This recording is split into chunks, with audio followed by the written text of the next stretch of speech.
यहाँ पर आपसे सवाल में ये कहा गया है कि एक हॉलो स्फीयर है जिसको कि आगे की तरफ स्पीड दिया हुआ है v नॉट और बेसिकली एंटी क्लॉकवाइज सेंस में एंगुलर स्पीड दिया हुआ है ओमेगा नॉट दिया हुआ है, राइट। और सरफेस का कोफिशिएंट ऑफ फ्रिक्शन दिया हुआ है म्यू, ठीक है सर। तो हमें बताना है कि फाइंड तो v naught such that ball finally stops, ठीक है। तो अगर आप ध्यान देंगे तो इस केस में अगर आप बॉटम मोस्ट पॉइंट पर ध्यान देंगे तो वो ग्राउंड के रेस्पेक्ट में फॉरवर्ड डायरेक्शन में जा रहा है, मतलब कि फॉरवर्ड स्लिपिंग है तो काइनेटिक फ्रिक्शन फोर्स आपका बैकवर्ड डायरेक्शन में लगेगा तो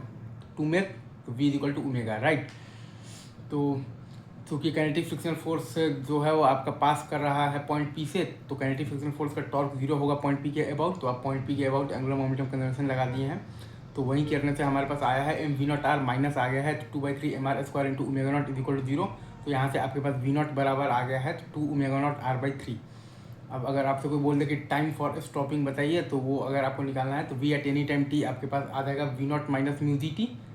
क्योंकि अगर आप बॉटम मोस्ट पॉइंट पर ध्यान देंगे तो वो ग्राउंड के रेस्पेक्ट में आपके पास फॉरवर्ड डायरेक्शन में जा रहा है, मतलब कि फॉरवर्ड स्लिपिंग है तो काइनेटिक फ्रिक्शन फोर्स आपका बैकवर्ड डायरेक्शन में लग रहा है to make v equal to omega.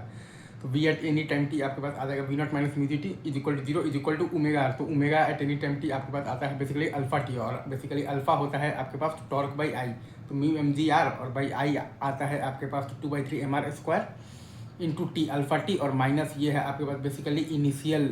Basically omega naught. तो ये आ गया है आपके पास omega at any time t into r. तो v is equal to omega r लगाने से हमारे पास टाइम का वैल्यू आ गया है तो t इज इक्वल टू आ गया है 2 ओमेगा नॉट आर बाई आ गया है 3 म्यू जी, t बराबर आ गया है 2 omega naught r by 3 mu g, और दोनों ही साइड से यही आ गया है। तो कोई दिक्कत नहीं है, बहुत आसान सवाल है, ठीक है।